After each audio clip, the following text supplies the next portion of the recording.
Welcome, this is Janvier from Gitstart.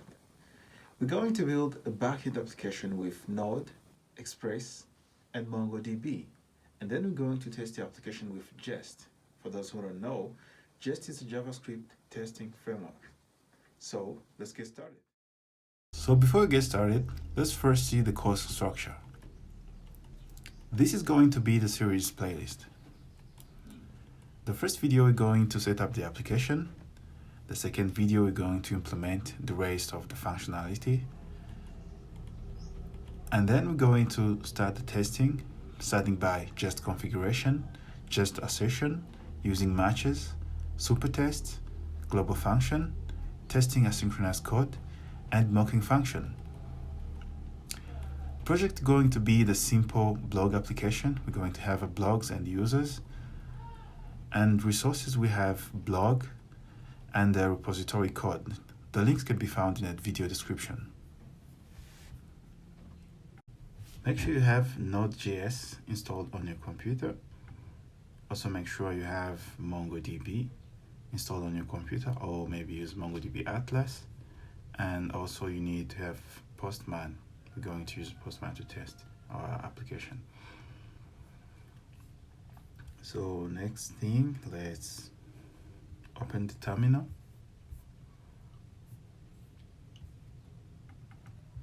Create a project folder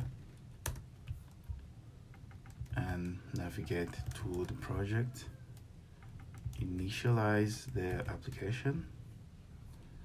And now we can install the dependencies. Now open the project in VS Code.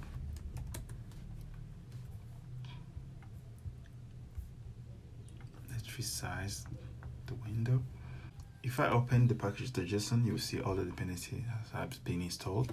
We have core.js. This helps us to decide which frontend will access our backend.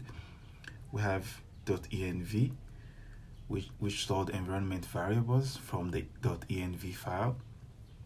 We have Express, which is the framework we're going to be using for Node.js.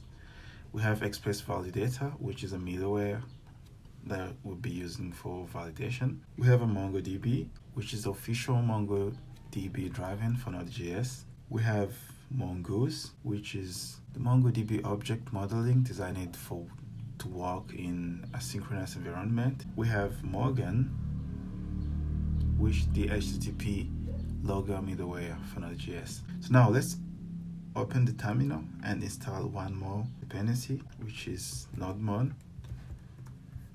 Nodemon is a tool that helps to develop a Node.js based application, and it automatically restarts the application each time we make a change on a file.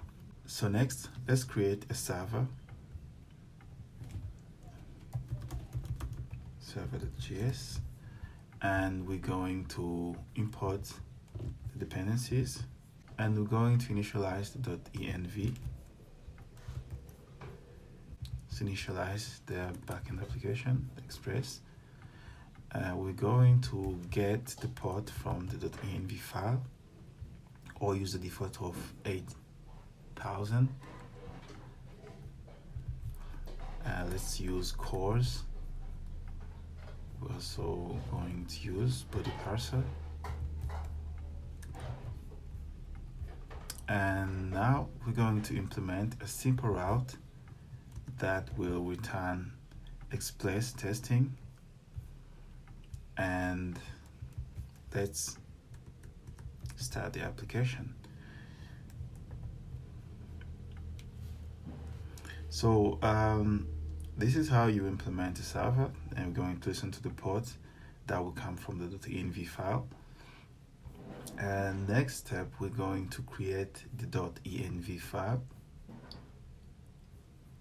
I will create .env, and we're going to add the port and the Mongo connection. Next step, we're going to open the package.json, going to add this line which will start the application with Nodemon. Now next step, we can run the application by writing npm start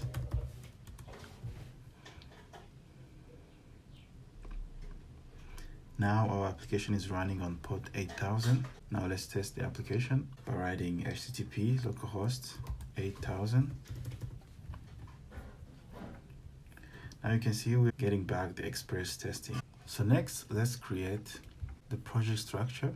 I'm going to open another terminal and paste the command below. And this will create all the folders we need, and we will explain all the folders as we go. So now let's create a connection. We're going to connect our application to the database. First, create a database within your MongoDB Atlas or MongoDB Campus if you're using a local database. As you can see, my database is named blog app. And now the next step is to create a connection file within a Mongo folder.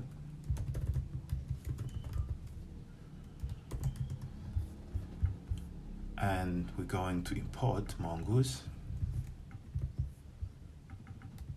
import the URL connection. Let's create a class. We're going to use a class to connect. And let's add a constructor. The constructor will assign this value to this property. Let's create the method getURL, which will return database URL. And let's create a method connect. We're going to use a try and catch.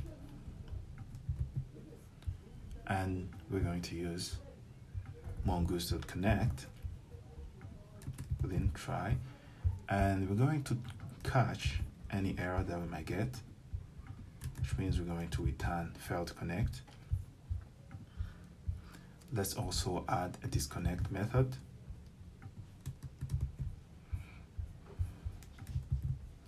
And next we're going to create an object or an instance of our Mongo manager, and let's export the object. So this is the connection. Now we're going to add the connection to the server. So go to your server.js and import the Mongo manager and also connect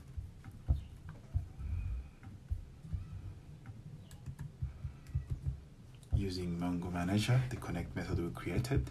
And as you can see, we have connected, but we're getting a warning. So the way to remove this warning is you're going to go back to the connection and add this line. And as you can see, we no longer have an error. So this is where the first part is going to end. And the next part, we're going to implement the rest of the API functionality. And don't forget to subscribe. And also the link of the blog is in the description with the source code. Thanks for watching.